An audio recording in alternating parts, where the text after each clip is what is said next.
Ovulation क्या होता है, महिलाओं में ओव्यूलेशन क्यों ज़रूरी है, जिन महिलाओं को प्रेगनेंसी कंसीव करनी है या फिर जिनको कंसीव नहीं भी करनी है उनके लिए ओव्यूलेशन जानना कितना ज़रूरी है।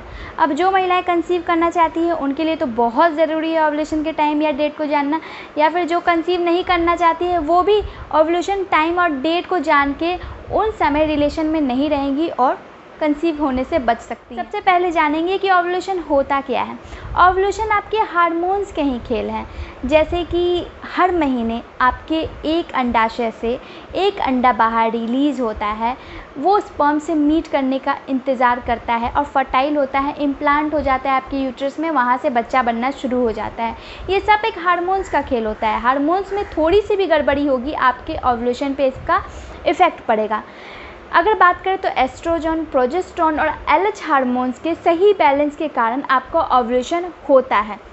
जो महिलाएं 35 साल से कम उम्र की हैं उनका ओव्यूलेशन सही समय पर अधिकतर होता है अगर उनमें कोई प्रॉब्लम नहीं है, पीसीओडी, थायराइड, फाइब्रॉइड, एंडोमेट्रोसिस, ये सारा कुछ अगर कोई भी प्रॉब्लम नहीं है उनके हार्मोन्स इफ़ेक्ट नहीं होंगे। अगर इनमें से कोई प्रॉब्लम है तो आप ट्रीटमेंट लो, नेचुरल ट्रीटमेंट ले रहे हो या मेडिकल ट्रीटमेंट ले रहे हो तो इससे कम करके आप हार्मोन्स को बैलेंस में ला सकते हो।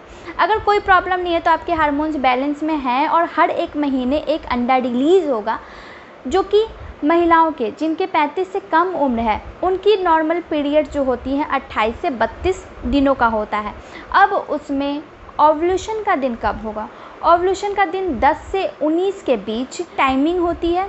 उन दिनों में आप लक्षण के ज़रिए या फिर ओव्यूलेशन किट के ज़रिए या फिर ब्लड टेस्ट के ज़रिए कि आप ओव्यूलेट करती हो या नहीं, आप जान सकते हो। अगर लक्षण की बात करें तो सबसे पहला अगर लक्षण जो होता है वो होता है डिस्चार्जेस। एक दिन आपका जो अंडा है वो निकलता है, 24 घंटे से 36 घंटे तक उसकी एक लाइफ होती है, लेकिन एक स्पर्म की लाइफ होती है 4 से 5 दिनों तक। तो 10 से 19वें दिन तक आप किसी भी 2 या 3 दिनों के गैपिंग पे भी रिलेशन रखते हो तो आप अच्छे से कंसीव कर सकते हो, ठीक है। अब डिस्चार्जेस से कैसे पहचानेंगे?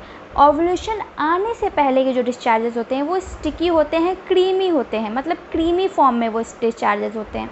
वहीं ओव्यूलेशन के बाद वाटरी या फिर कहे तो अंडे के जो पोर्शन होते हैं वाइट वाले, वैसे टाइप के आपको ओव्यूलेशन के बाद डिस्चार्जेस होते हैं। उसमें स्ट्रेचेबिलिटी भी होती है ओव्यूलेशन के बाद के डिस्चार्जेस में। तो इस तरीके से कुछ डिस्चार्जेस जो कि ओव्यूलेशन के पहले बिल्कुल क्रीमी होते हैं, वो ज़्यादा स्टिकी नहीं होते हैं, स्ट्रेचेबिलिटी उनमें नहीं होती है, लेकिन ओव्यूलेशन के बाद जो डिस्चार्जेस होते हैं वो एग का जो वाइट वाला पोर्शन है उसके जैसा स्ट्रेचेबल भी होता है डिस्चार्जेस। इस तरीके से कुछ महिलाओं के टेम्परेचर भी इंक्रीज़ होते हैं, यानी कि फ़ीवर जैसा उनको लगना। किसी महिलाओं में ओव्यूलेशन के दौरान टेम्परेचर थोड़ा बहुत जो है बेसल बॉडी टेम्परेचर में इंक्रीमेंट आता है, तो ये भी एक सिम्टम्स है ओव्यूलेशन का। महिलाओं को ओव्यूलेशन के दौरान उल्टियाँ महसूस होती हैं, सिर में भी दर्द होता है, मतली जैसा फील होता है, पेल्विस में पेन भी होता है, पेट के निचले हिस्से में भी लेफ़्ट या राइट या फिर सेंटर में आपको कई बार पेन महसूस होगा। 1 से 2 दिन अगर आप नोटिस करते हो तो ये पेन आप पहचान सकते हो कि ये ओव्यूलेशन का है। कई महिलाओं को ब्रेस्ट में भी टेंडरनेस फील होती है, स्तनों में बिल्कुल हल्का सा दर्द होता है। ये सब एक ओव्यूलेशन का सिम्टम्स है। आप इसको अच्छे से रिकॉग्नाइज कर सकते हो, नोटिस कर सकते हो। अदरवाइज़ ब्लड टेस्ट के द्वारा या फिर ओव्यूलेशन किट के द्वारा आप अपने ओव्यूलेशन का पता कर सकते हो।